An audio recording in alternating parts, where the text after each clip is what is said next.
शांति।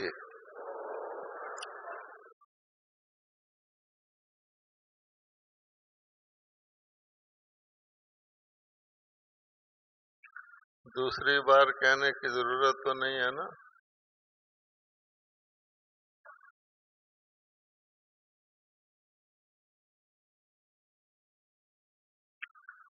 इस हॉल में जितने बहन भाई बैठे हैं,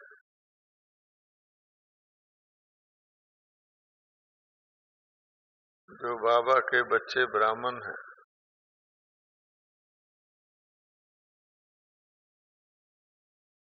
क्या आप जीवन मुक्त नहीं हैं? अगर आप जीवन मुक्त हैं और जितने ज्यादा जीवन मुक्त फील करते हैं तो उतना खुशी से और फटाफट अपना दायां हाथ उठाइए।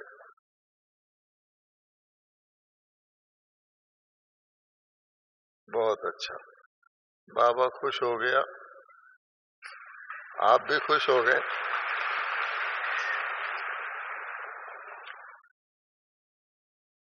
जब आप जीवन मुक्त हैं ही हैं तो फिर जीवन मुक्ति के भाषण करने की, सुनने की क्या जरूरत है? हाँ। फिर भी व्यक्ति को अपनी विशेषताओं का पता लगता है, कोई रिपीट करता है तो खुशी होती है। तो इसलिए आपकी जीवन मुक्ति की खुशी की सेलिब्रेशन कहो या बधाई कहो, तो जब कोई अच्छा काम होता है खास खुशी का तो एक दूसरे को बधाई देते हैं, है ना। तो आज हम सब आपस में मिलकर एक दूसरे को बधाई दे रहे हैं कि उसने हम सबको, सारी दुनिया अलग है, सब अपने हर ब्राह्मण बच्चे को न्यारा प्यारा जीवन मुक्त अलौकिक उड़ता हुआ पंछी बना दिया। अगर आपको खुशी है तो ताली बजा लो।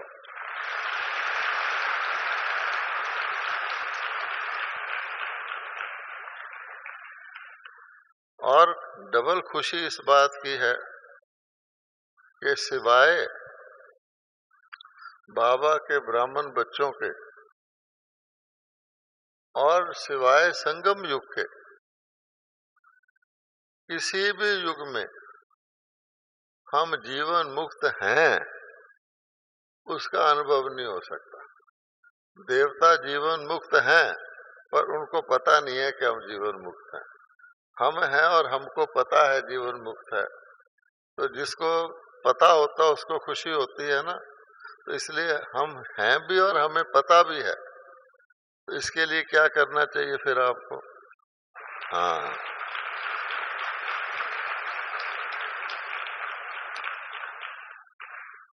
और ये कोई छोटी मोटी बात नहीं है। एक तो सारी दुनिया की, सारे कल्प की आत्माओं को ले लो और एक बाबा के बच्चों को ले लो, जो एक बार नहीं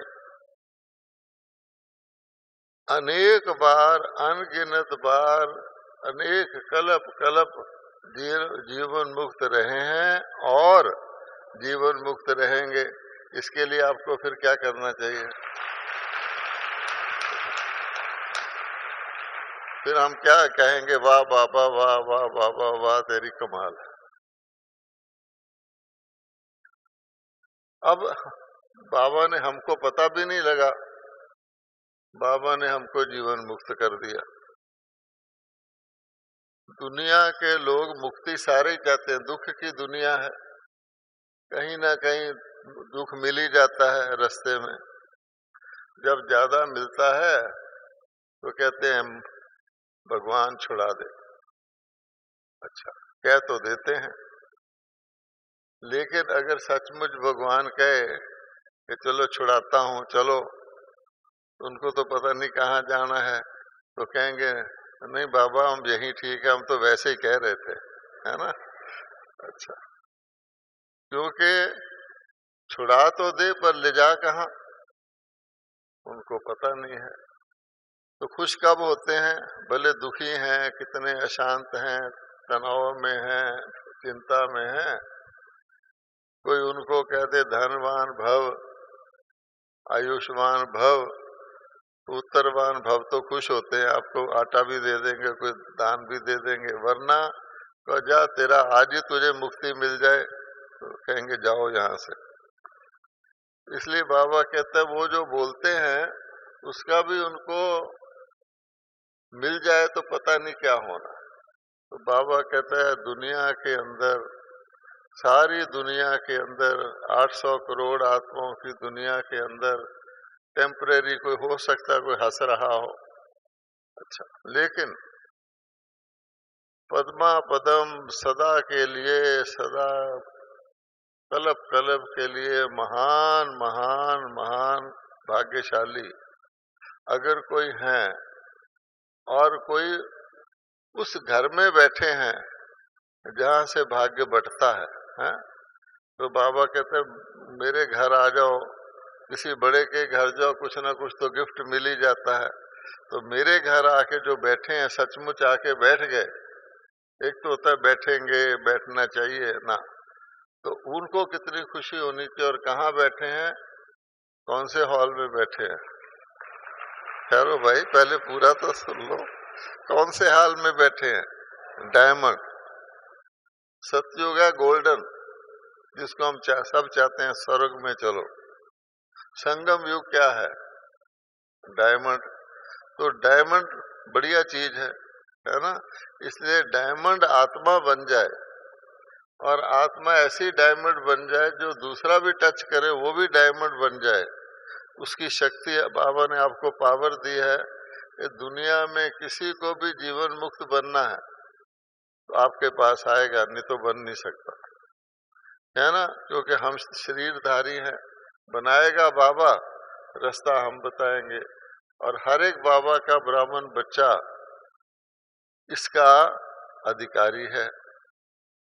तो इसमें बेसिक बात किस कारण से हम लोग ये सारा मजा लेते हैं, एक शब्द में कोई बता सकता है? कि एक है ये दुनिया, इसको क्या कहते हैं? लोक। और लोक की जो हर चीज होगी वो लौकिक होगी, ठीक है। लोक की चीज तो लौकिक हो गई ना। अच्छा, हम क्या हैं? हम रहते इसी लोक में हैं, हमारे पास भी लौकिक चीजें हैं, ये शरीर भी लौकिक है। लेकिन हमारा जन्म और हमारा जीवन क्या है? अलौकिक। तो अलौकिक क्या होता है? कोई खास चीज जो कहे भाई ये चीज तो सारी दुनिया में नहीं मिलती, ये तो अलौकिक चीज है। तो हम सब क्या हो गए? अलौकिक। तो हमारा जन्म ही अलौकिक हो गया। इसलिए इस लोक में रहते हुए भी कोई अलौकिक रहे हैं तो क्या होगा? जैसे मान लो बाबा कहता है किसी देश की क्वीन भारत में आ गई, और भारत में आके यहाँ कुछ दिन के लिए आई है, तो लोग क्या कहेंगे? ये क्वीन भारतवासी है या क्या कहेंगे? किसी दूसरे देश की वासी है, आजकल भारत में आई हुई है, जहाँ की वासी है उसका ध्यान जाएगा। तो हमारे को लेने वाला कौन है? ले जाने वाला परलौकिक और उसके साथ अलौकिक दोनों मिलके आ गए। और हमको क्या कहा? दुनिया में किसी को पता नहीं कहाँ जाना है, आगे क्या हो रहा है, आगे पुनर्जन्म भी बंद होने वाला है। तो हमको सारा उसने बता दिया कि तुम इस लोक में रहो, लेकिन जैसे राजदूत होता है किसी देश में, वो कहते टेम्परेरी हूँ, और रहो अलौकिक। और बाबा कहता है अलौकिक से भी ऊपर वाला हमको कहाँ ले जाएगा? हैं? परलोक। तो आगे हम शरीर छोड़ते थे भक्ति में तो कह देते थे जी परलोक सुधार गया। अब पता नहीं सुधारा या नहीं सुधारा, या स्वर्गवास हो गया, पता नहीं हुआ कि नहीं हुआ। स्वर्गवास हो गया, ब्राह्मण को बुला के नरक का खाना खिला रहे हैं उसको, अच्छा, अब बाबा कहता है असली परलोक से धारना और स्वर्गवास होना। परलोक तो सबको ही सुधारना है, चाहे डंडे खा के सुधर जाए, लेकिन हम उससे पहले जब वो एक्चुअल आएगा, हम किसी भी वक्त जितनी बारी चाहे क्या कर सकते हैं। आपको पावर क्या है कि 1 सेकंड में चाहे परलोक सुधार जाओ, चाहे स्वर्गवास हो जाओ। यहाँ के भी रहो, वहां के भी रहो, दोनों हाथ में लड्डू। तो ऐसा कोई दुनिया में है या था या होगा? अगर नहीं है तो फिर आपको क्या करना चाहिए? अपने भाग्य पर नाश करना चाहिए कि वाह वाह वाह वाह। अच्छा, अब बाबा कहता है कि किसी को ऐसा भाग्य मिल जाए पक्का, और उसको कोई छीन भी ना सके, फिर भी कोई कहे कि हाँ जी है तो सही, अनुभव तो होता है, मधुबन में ज्यादा अनुभव होता है, भट्टी में बैठते हैं ज्यादा अनुभव होता है, पर हर वक्त नहीं होता, फिर क्या फायदा है जी? आपको 1 घंटे का अनुभव हो जाए, 2 घंटे का हो जाए, 6 घंटे का हो जाए, हर वक्त ना हो तो फिर क्या होगा? आप खुद को डायमंड फील करेंगे और दूसरे को भी डायमंड बना सकेंगे? किसी वक्त आपका चेहरा उतरा हुआ है और कोई आ जाए मैं डायमंड बनना है, तो पहले तो देखेगा कि इसमें तो मंदिर की मूर्ति अच्छी है, वो कम से कम एक जैसा तो रहती है मुस्कुराती हुई। ये तो सुबह तो बहुत खुश थे, अब क्या हो गया इनको? तो दिल भी सोचता है लेने वाला आ रहा है, बाबा कहता है तुमने हर वक्त देना है। हम करें कि क्या आ गया, हम तो थके हुए हैं, क्यों आ गया डायमंड बनने? दोपहर को शाम को आना है। इसलिए बाबा कहता है कि सदा के लिए सब ब्राह्मण जब हमको स्मृति बाबा दिलाता है, हम खुद स्मृति में आते तो सचमुच टॉप के ऊपर चले जाते। फिर क्या होता है बीच बीच में कि सदा टॉप पे नहीं रहते। आगे लोग चोटी रखते थे कि हम टॉप पर हैं, आजकल चोटी क्यों नहीं रखते कि भी सदा तो रहते नहीं, ऊपर से चोटी रखी हुई है, बैठे बीच में है तो गड़बड़ है ना, उन्होंने चोटी रखना ही बंद कर दिया। इसलिए आज हम इस बात पर विचार करेंगे कि जब हमने काम, क्रोध, लोभ, मोह, अहंकार को जीत लिया और क्या रह गया? जैसे बाबा कहता है कि दशहरा मना लिया, रावण मरा ही नहीं, और रावण जाके कब मरेगा? जब महाभारत होगी। क्योंकि दशहरे में हम क्या करते हैं? भाई राजा है रावण, उसका भाई है, उसका बेटा है, सारे खानदान को, जैसे नेपाल में एक बार सारे राज खानदान को खत्म कर दिया। बाकी लंका निवासी कहाँ गए? उनके अंदर भी तो आसुरी संस्कार है ना, भले वो छोटे हैं, प्रजा है रावण की, वो तो है ना। तो हमने उसको मारा कि नहीं मारा? नहीं तो हम बड़े खुश हैं रावण मर गया और उसके चेले हमें इधर उधर से अपना असर दिखा रहे हैं। इसलिए कहा जाता है, आज के डॉक्टर भी कहते हैं आपको कोई बीमारी हो जाए ऐसी दवाई देंगे शाम तक ठीक है। अब कह जी मैं तो ठीक हो गया, कहते नहीं भाई 5 दिन दवाई खानी है, पूरा कोर्स करना है, नहीं तो वो छोटे छोटे जो अंदर है ना वो इतने स्ट्रांग हो जाएंगे कि दोबारा मेरी दवाई भी असर नहीं करेगी। इसलिए बाबा क्या कहता है कि अंश का मतलब होता है टुकड़ा जरा सा, और वंश ऐसे अंश का पूरा खानदान। जब तक उसको हमने नहीं मारा, काम को मार दिया, काम का अंश और वंश भी तो है, ऐसे क्रोध का भी है, लोभ सबका है, तो हम बड़े खुश हैं। तो मोटे को मारा है तो मोटे रूप से हम खुश हैं, लेकिन छोटे को नहीं मारा है तो कहा जाता ना, जो छोटा होता है वो बहुत खतरनाक होता है। छोटे को तो भगवान सुभान अल्लाह कहता है कि अर्थात वो ऐसा काम कर सकता है, आपने सारी नाव ठीक कर ली अच्छी तरह, एक जरा सा छेद रह गया, जरा सा, अब नदी पार जाना है तो बीच में जाके वो छेद ने अपना काम शुरू कर दिया और आधी नाव में पानी आ गया तो खतरा होगा कि नहीं होगा। इसलिए आप देखिए कि हमको बाबा ने क्या कहा हुआ, एक तो कहा हुआ एक नामी, एक भगवान को याद करना है। हम कहते हैं क्या हर्ज है, एक को भी कर लो बाकियों को भी कर लो, है? बाप तो है ही, परिवार भी तो है, भाई बहन भी तो हैं, उसके साथ भी तो सतयुग में तो हमने वही उनके साथ ही रहना है। अब बाबा कहता है कि मैं जो हूं, परमात्मा तो चेंज नहीं होता, सदा ही शिव है, उसका नाम ही सदा शिव है। और जो हमारे भाई बहन हैं, उसके बच्चे एक तो एक समान नहीं है और कभी चेंज होते रहते हैं। बाबा कहता है ब्राह्मणों की तो माला भी बनाना मुश्किल है? तो इसलिए अब हम जब व्यवहार में आते हैं, हम उस एक को कनेक्ट होके आते हैं कि मैं भी उससे कनेक्ट होके हूँ, आप भी उससे है, या हम उसको थोड़ा सा भूल के भाई बहनों को देखने लग जाते हैं। अब अगर आप उसको देखेंगे तो एक समान रहेंगे, और भाई बहनों को देखेंगे तो क्या होगा, भाई बहन तो रंग बिरंगे हैं, तो फिर क्या होगा, उसको हम इनडायरेक्ट देखेंगे। एक तो होता है बाबा कहते हैं मेरी डायरेक्ट संतान हो, और एक है ये मेरे भाई बहन है और हम दोनों का पिता एक है। इनडायरेक्ट हो गया कि नहीं हो गया, उससे तो दूर हो गए। इसलिए हमारा जो एक रस रहना चाहिए एकदम,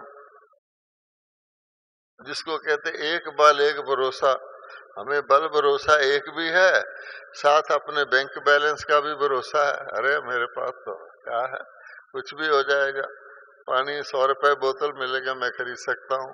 तो ये भी भरोसे हमने रखे हुए हैं। इसलिए बाबा कहता है एक तो नहीं रहा। अच्छा आगे चलो,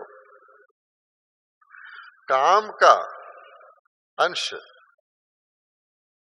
बॉडी कॉन्शियस से द्वापर युग में काम विकार पैदा हुआ, ठीक है।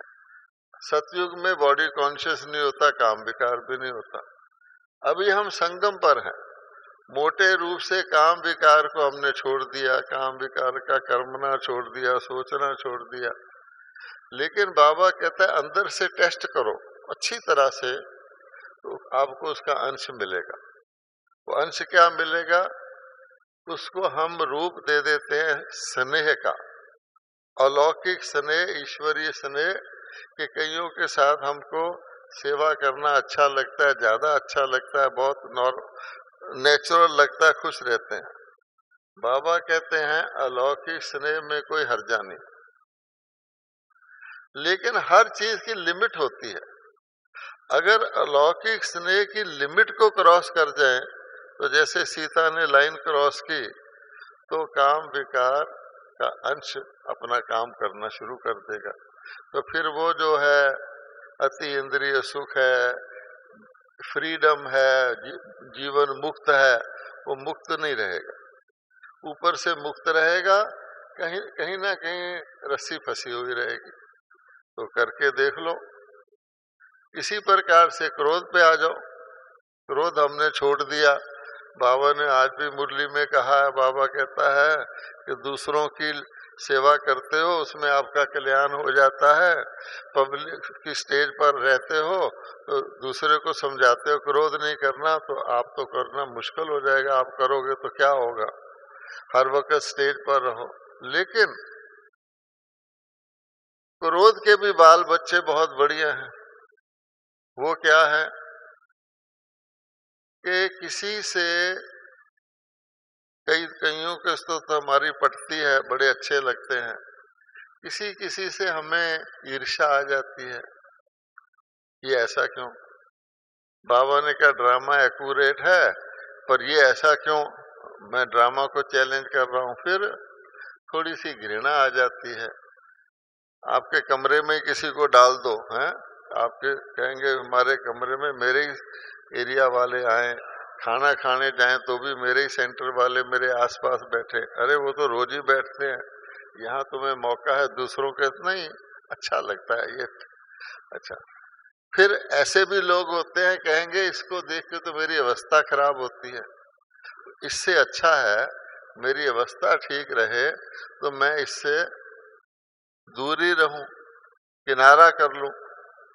अब बाबा कहते हैं न्यारा और किनारा में तो फर्क है कि मैं, मेरी अवस्था डामाडोल हो रही क्योंकि मैं भगवान को तो साथ कनेक्टेड नहीं हूं, उसको देख के उसके प्रभावित हो रहा हूं रॉन्ग चीज से।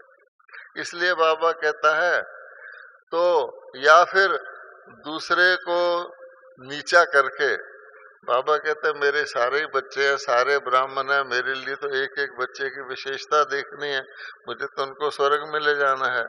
हम कहें मैं जरा ज्यादा अच्छा हो जाऊं, कैसे हो जाऊं, वो भी अच्छा हो जाए मैं भी अच्छा हो जाऊं, इस तरह नहीं, मैं कुछ ज्यादा अच्छा हो जाऊं ताकि वो जरा कम अच्छा दिखे। तो बाबा कहता फिर हो गई आपकी पीस पीस, शांति भी चली गई और क्रोध तो रहा गुप्त रूप में, जिसको कहते हैं नफरत करना, घृणा करना, फासला रखना। अच्छा, अब लोभ पे आ जाइए। अब लोभ का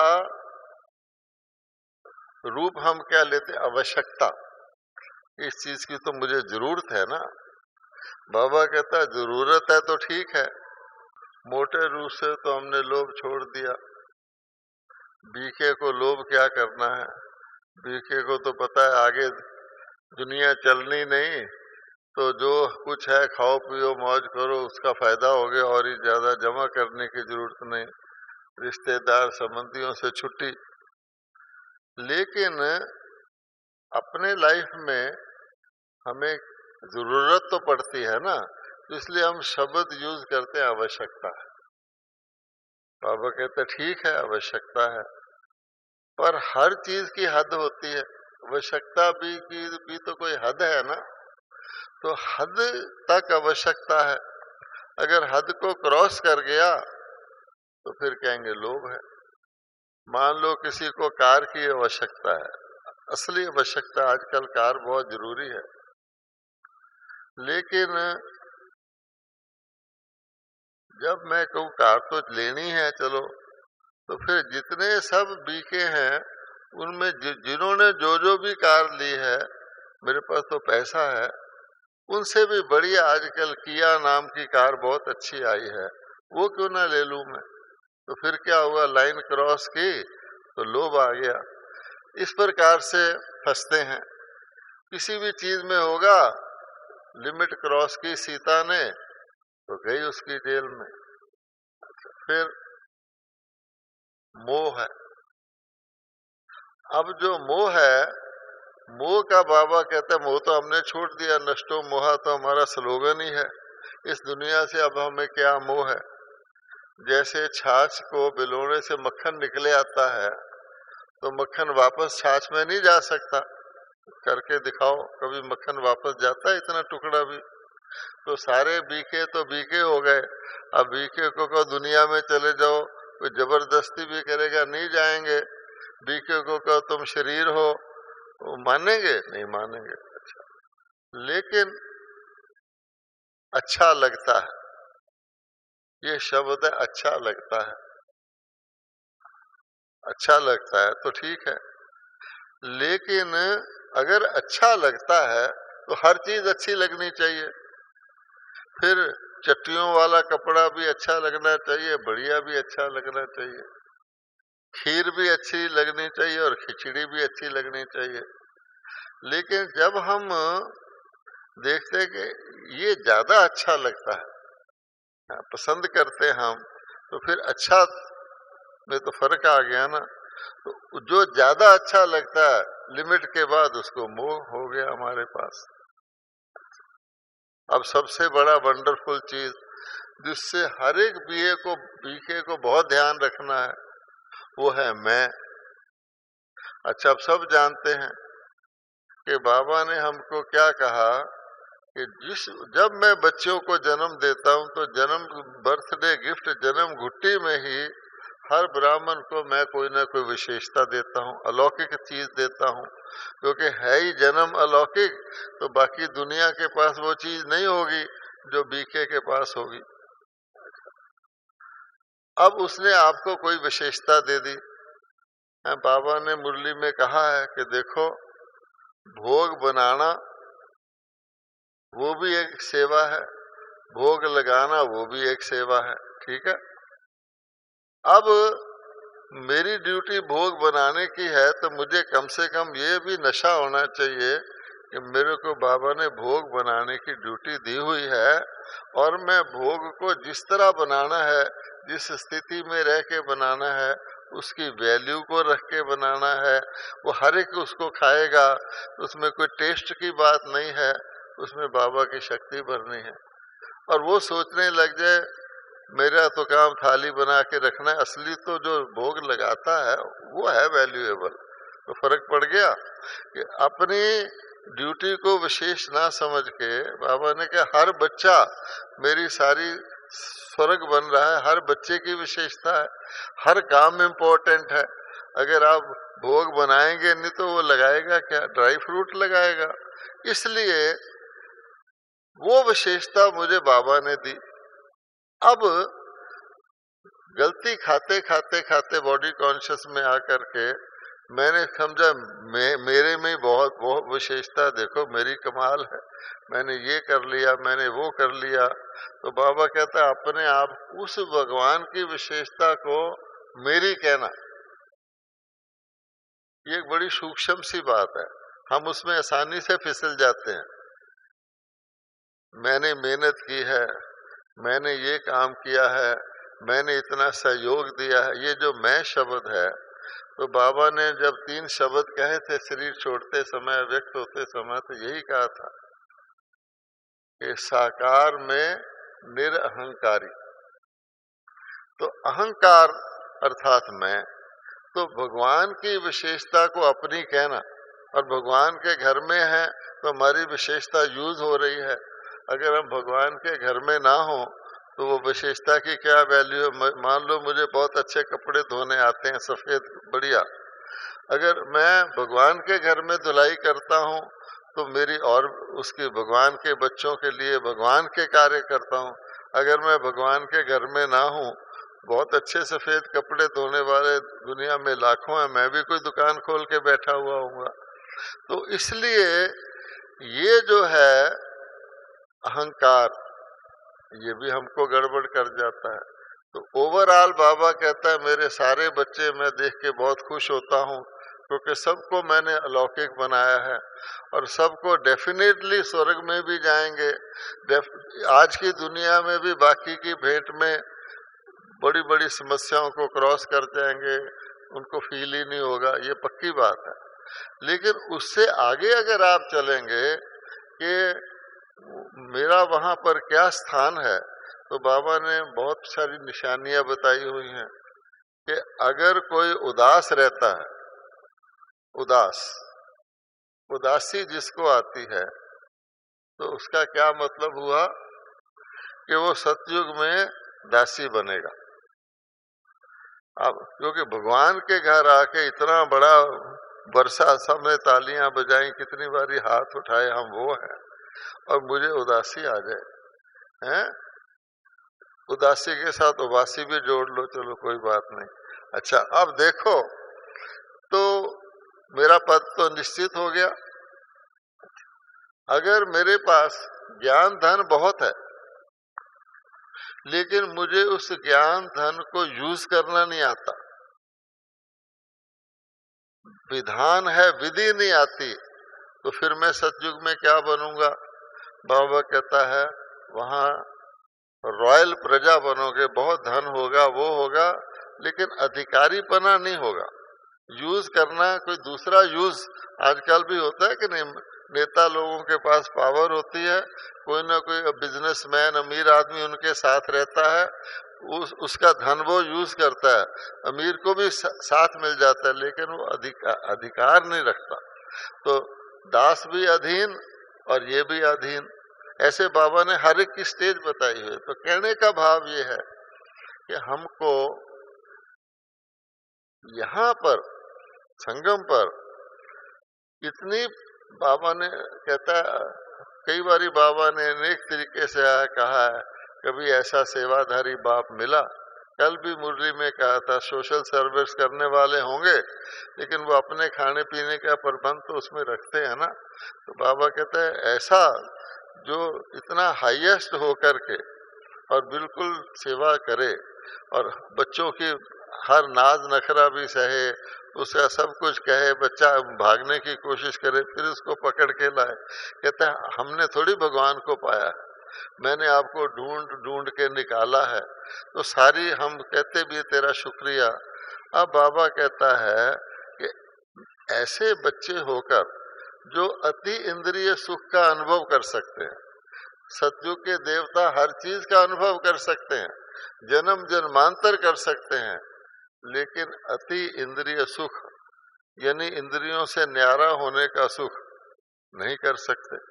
अब बाबा कहते हैं मैंने आपको काम क्या दिया, कोई मेहनत नहीं दी, कोई नहीं, क्या किया है, नाचो गाओ खाओ और सो जाओ, और कुछ भी नहीं है। ठीक है, नाचो गाओ म्यूजिक सुनो, क्योंकि गाने के साथ संगीत भी चाहिए, और जब नाच के थक जाओ तो सो जाओ। इससे आसान तो कोई तरीका नहीं है देवता बनने का। भगवान कहता क्या है कि मैं आपको ऐसा ज्ञान सुना, अमृत वेले पहले तो आप जागते ही गाना सुनते हो, म्यूजिक बजता है, जागो, हम जागते हैं। अच्छा, तो सुबह उठ करके बाबा का और अपने भाग्य का भक्ति में कीर्तन करते थे, गीत गा लो। अच्छा, अब नाचने वाला क्या करता है कि जिस नाचने वाला जब नाचता है, एक्सरसाइज और चीज है, नाचने वाला जब नाचता है तो उसकी सारी बॉडी किसी न किसी तरह से उसकी एक्सरसाइज हो जाती है, कभी ऐसे करेगा, कभी हाथ को करेगा, कभी टांग को करेगा। तो बाबा कहता है मेरे इतने ज्ञान के नशे में आप खाना बना रहे हो तो भी आप नाच नाच के, कोई व्यक्ति कोई काम होता है खुशी खुशी करता है कि नहीं, जिसको खुशी चढ़ी होती है वो हर काम खुशी खुशी करता है, वो स्नान का भी पता नहीं लगता पानी ठंडा है कि नहीं, खुशी है उसको, चलेगा तो भी उसको खुशी है, इधर उधर दुनिया में कुछ हो रहा हो उसको कुछ लेना नहीं, वो अपने खुश है। तो बाबा कहता है डांस करो, मन आपका नाचे, शरीर आप ही नाचेगा, पता ही नहीं लगेगा। आप अगर खुश हैं, मान लो किसी को आज कोई प्राइज मिलना है, अच्छा यहाँ पर आया कोई वीआईपी ने उसको प्राइज दे दिया, सबने ताली बजा दी, अब बाकी का दिन उसका क्या होगा, वो कमरे में जाएगा, भोजन में जाएगा, उसको कुछ नहीं पता लगेगा मैं क्या खा रहा हूँ, वो प्राइज याद आएगा, मेरे को ताली बजी थी, मेरे को उसने ऐसे किया था, सारा दिन उसका उस खुशी में जाएगा। तो बाबा कहता है आपको तो क्या कुछ मिल रहा है, तो आप तो नाचेंगे गाएंगे। और फिर बाबा कहता है जब बहुत कोई डांस कर लेता है तो सो जाता है, उसको नींद भी फटाफट आ जाती है। तो यहाँ सोना क्या है, अशरीरी हो जाओ, अर्थात आपको तो मौज है, जब मर्जी अशरीरी हो जाओ, तो अशरीरी हो गए, बाबा की गोद में सो गए। तो मजेदार लाइफ नहीं, और क्या किया हमने, कुछ भी नहीं किया, खाया पिया, डांस किया, गाना सुना और अपना सो गए। जब दिल करो अशरीरी हो जाओ। ऐसे जादू जिसको कहते हैं, भगवान जादूगर है, तो जादूगर उसका जादू हमको सिखाया हुआ उसने कि आप जब चाहो गायब हो जाओ, आपकी कोई निंदा कर रहा है, आपसे सुनी नहीं जाती, ठीक है, आप गायब हो जाओ, माउंट आबू आ जाओ, आज के हॉल में बैठ जाओ, बोलता रहे, जब थक जाए वापस आ जाओ, अच्छा भाई हो गया कि और बोलना है तूने, छुट्टी। इसलिए जादूगर भी यही करते हैं, कोई चीज को गायब कर देते हैं, कोई चीज को प्रकट कर देते हैं। तो सार कहने का ये है, बाबा ने एक मुरली में कुछ दिन पहले आपने सुना होगा कि बाबा का ज्ञान इंटरेस्टिंग है, बाबा का ज्ञान रोचक है, बाबा के ज्ञान में रौनक है, और धर्मों वाले जो हैं अंदर अंदर वो भी झुके हुए हैं, इसलिए नहीं, वो कहते हैं हमारे धर्म में तो कुछ है ही नहीं, चर्च में चले जाओ, संडे को ये करे आओ, ना कोई रौनक, ना कोई कुछ, ना कोई कीर्तन, ना कोई बैंड बाजा, ना कोई सजावट। अच्छा, मोहम्मदन लोग भी यही कहते हैं, वहाँ आप मस्जिद में जाओगे तो खाली खाली लगेगा। अच्छा, अपनी ड्यूटी करके आ जाओ। ये बाबा का ज्ञान तो भक्ति मार्ग में भी कितना रौनकदार है, और ज्ञान मार्ग में कितने साल हो गए आप सोचो, जब से बाबा ने मुरली चलानी शुरू की है। उसी मुरली में से इधर किया तो और धुन बज गई, इधर किया तो और धुन बज गई, आपको अलौकिक कर दिया, कभी धरती पर ले आया, कभी स्वर्ग में ले आया, सूक्ष्म में उड़ा दिया। तो इतना शानदार ज्ञान है। तो बाबा कहते हैं और पढ़ाई की पढ़ाई, खेल का खेल। अब हम यहाँ आते हैं, बाबा मुरली में कहता है कि नहीं, लौकिक पढ़ाई में कितना टाइम लगता है, कितने साल पढ़ते रहो, ये करो, ये कोर्स, ये किताबें। आजकल बच्चे झुक जाते हैं, मेरी पढ़ाई क्या है। हाँ, बाबा कहते हैं मैंने तो उसको घटा घटा के 1 वीक कोर्स कर दिया, 3 दिन का योग शिविर कर दिया, और भी उसको घटाओ तो मनमना भाव कर दिया, या बाप और बच्चा कर दिया। इससे आसान तो पढ़ाई नहीं। ये पढ़ाई मन में रखो और स्वर्ग के रास्ते पे चलते रहो, अपना काम धंधा भी करते रहो, कुछ छुड़ाया नहीं, कुछ नहीं किया। इसलिए बाबा कहता है कि विदाई देना, इसको विदाई दो, उसको विदाई दो, इसको बड़ा मुश्किल है। अच्छा जी, त्याग करो, पुरानी दुनिया से वैराग करो, आप बधाई देना शुरू कर दो। बधाई तो बड़ी अच्छी चीज है। कोई दिन त्योहार आता है, दिवाली आती है, होली आती है, अच्छा भाई होली मुबारक हो, गले मिल लो। अच्छा, उस वक्त कोई होली मुबारक जब करते हैं तो देखते हैं ये बड़ा, ये छोटा है, पड़ोसी साल भर घर में नहीं आता, लेकिन होली मुबारक पे उससे भी गले मिल लेते हैं। और फैक्ट्रियों में जाओ तो मालिक अपने वर्करों से गले मिल रहा है, उस वक्त उनको कोई और ख्याल नहीं आता मैं मालिक हूं या वर्कर हूं। होली खुशी है, दिवाली मुबारक हो, कोई भी अच्छा काम हो जाता है तो लोग उसकी खुशी में सब भूल जाते हैं। मान लो भारत क्रिकेट खेल रहा है किसी और देश में और भारत की टीम जीत जाती है, वो तो वहां जीतती है, वो खेलने वाले जीतते हैं, लेकिन जो लोग उसकी न्यूज सुनते हैं, मिठाई लाके एक दूसरे को खिलानी शुरू कर देते हैं। उस वक्त वो सब भूल जाते हैं, वो कहते हैं भाई हम भारत जीत गया, हम जीत गए, तो खुशी होती है ना। अब बाबा कहते हैं इसी प्रकार से हमको तो विजय विजय है। वो तो कह रहा है आप विजय करते जाओ, मैं लड़ियां लगाता जाऊंगा, तो अपनी लड़ियां ज्यादा से ज्यादा कर सकते हैं हम। तो सारा संगम युग ही बधाई का है। और तो त्योहार वगैरह मनाते हैं, यहाँ तो रोज ही त्योहार है, तो इसकी भी बधाई, इसकी भी बधाई। कई कविताएं भी बनाते हैं, पहली बधाई इस चीज की, दूसरी बधाई इस चीज की, तो बढ़ते जाओ और बाकी आपे छूट जाएगा, हमको मतलब ही नहीं है दुनिया में क्या है। फिर बाबा कहता है जैसे अंश होता है, वंश होता है। तो गुलजार दादी का पीछे भोग लगा था, हर महीने यहाँ लगता है। तो गुलजार दादी ने कहा ब्राह्मणों को ना एक खिलौना मिल गया है, वो छोटा भी है बड़ा भी है, उस खिलौने से बहुत खेलते रहते हैं, और उसका नाम था मोबाइल फोन। अच्छा, अब सोचो ब्राह्मणों और मोबाइल, आप अगर मोबाइल फोन में, वो तो दुनिया वालों के लिए बना है, कुछ ना कुछ देखते रहेंगे, ये सीनरी देख लो, वो सीनरी देख लो, तो आपको मुरली की पॉइंट तो भूल जाएगी, तीनों लोगों का ज्ञान भूल जाएगा। वहां कोई कुत्ता नाच रहा है या कोई उल्टी फुल्टी चीज दिखा देते हैं, तो इसकी जरूरत क्या है।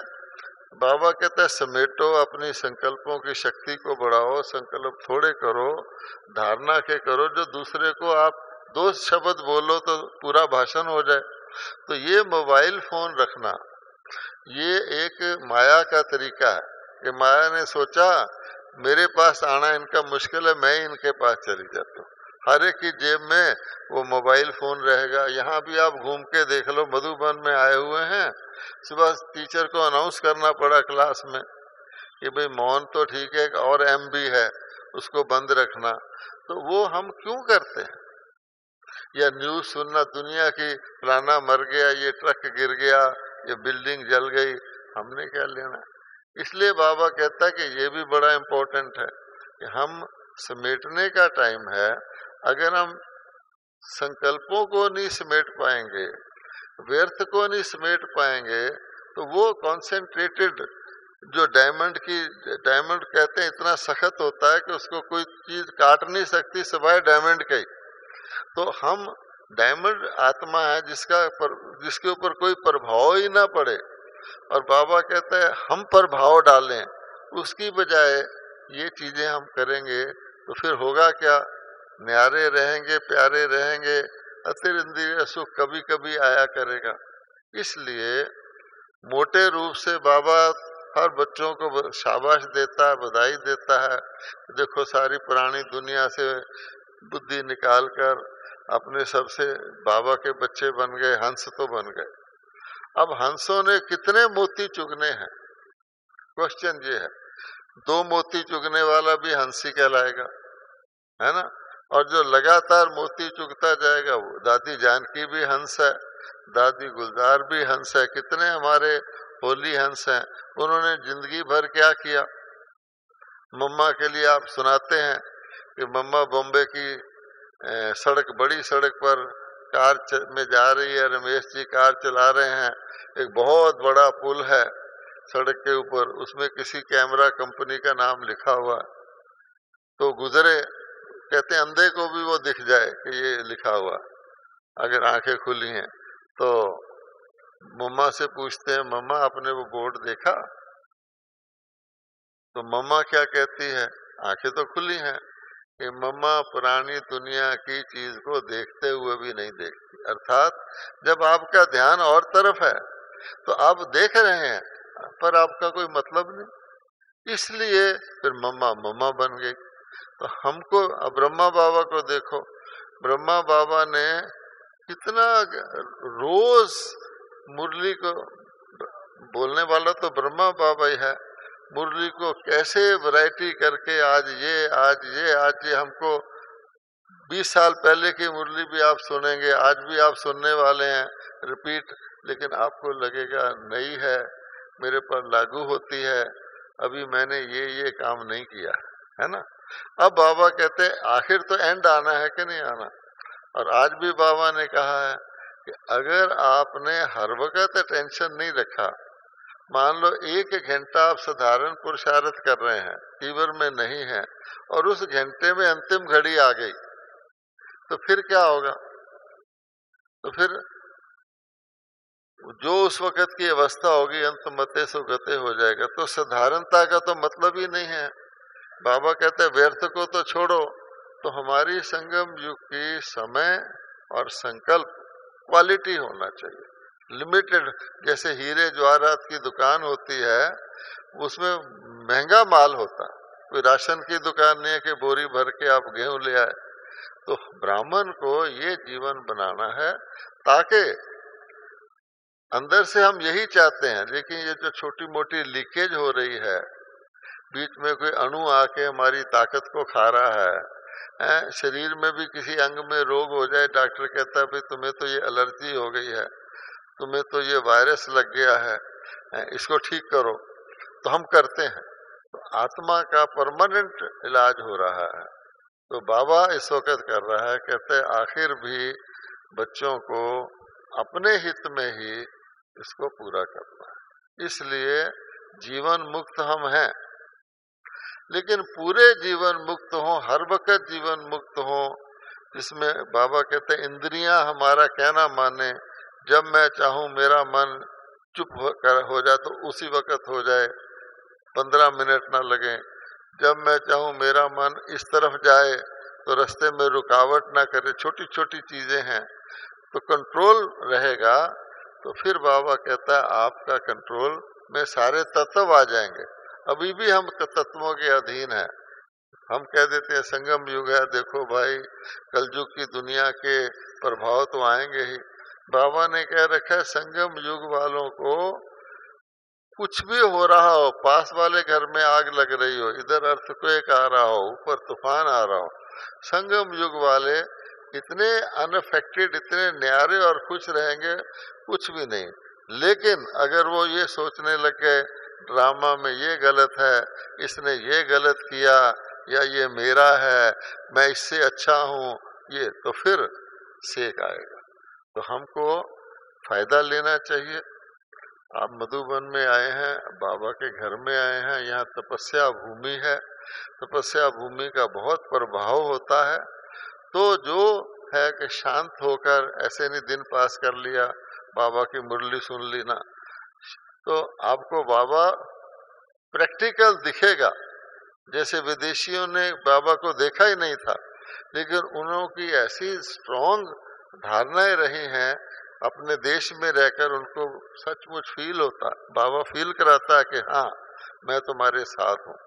अगर हम ही वो उंगली पकड़े, हम उसको छोड़ दें, हम फिर किसी भाई बहन को देख लिया, कोई कमी देख ली, कुछ 19-20 हो गया, यहाँ ऐसे होता है, कोई पैसे मांग रहा है आपसे, आपको सोचना चाहिए कि कोई कहे कि जी आपको हम बढ़िया कमरा दे देते हैं, आप थोड़ा सा इधर बेटा चढ़ा दो, तो आपको लेना चाहिए। आप बढ़िया कमरा तो दुनिया में भी, होटल में भी मिल जाता है।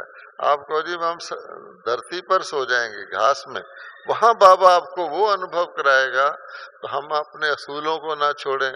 कष्ट वष्ट अच्छा है, कष्ट होगा तो राम ज्यादा जपा जाएगा।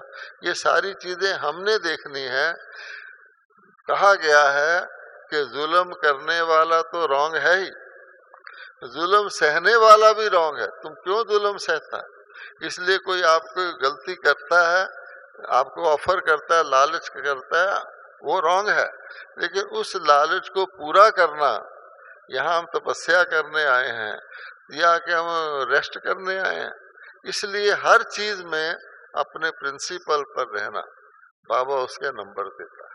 अब अमृत वेला बाबा ने सीधा ही कह रखा है, अमृत वेले आ जाओ, मैं तुम्हें शक्तियों से भर दूंगा, सारा दिन शक्तिशाली रहोगे। इसमें क्या तकलीफ है? हम दिन में 2 घंटे लगाने को तैयार हैं, अमृत वेले भाई आंख नहीं खुली, क्या फायदा, वातावरण खराब करेंगे। बाबा कहता है इससे तो ना जाना अच्छा है, आज सारे दिन में ये करना है, वो ढीला मतलब 100 बहाने करके जो बाबा ने कहा वो नहीं करना, तो फिर बाबा कहता है फल भी ऐसा ही मिलेगा। इसलिए आप सब ज्ञानी आत्माएं हैं, समझदार आत्माएं हैं, जीवन मुक्त आत्माएं हैं, पर अपनी जीवन मुक्ति को 100% करने के लिए इस वक्त बाबा हमको चांस दे रहा है। तो यहाँ आप ये ऐसा नहीं कि बैठकर ही आप भट्टी कर रहे हैं, आप समझिए कि ये स्थान ऐसा है, जादू का स्थान है। अगर आप सच्चे सोच कर आएंगे तो आपको बहुत अच्छी अनुभूति होगी। ओम शांति।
दान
उसी दम तेरा वो आना बचाना न भुलाएंगे।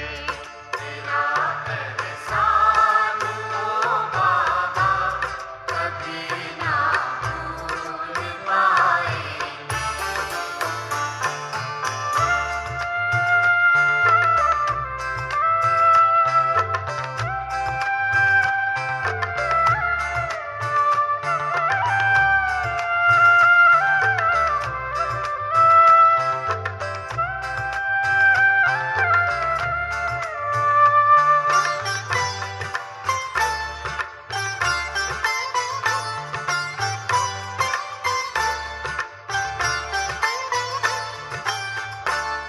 वो भी क्या बादशाहत थी, गगन धरती हमारे थे।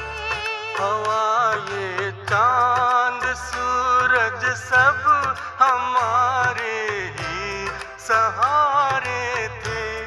हमारे ही सहारे थे। वो ताजो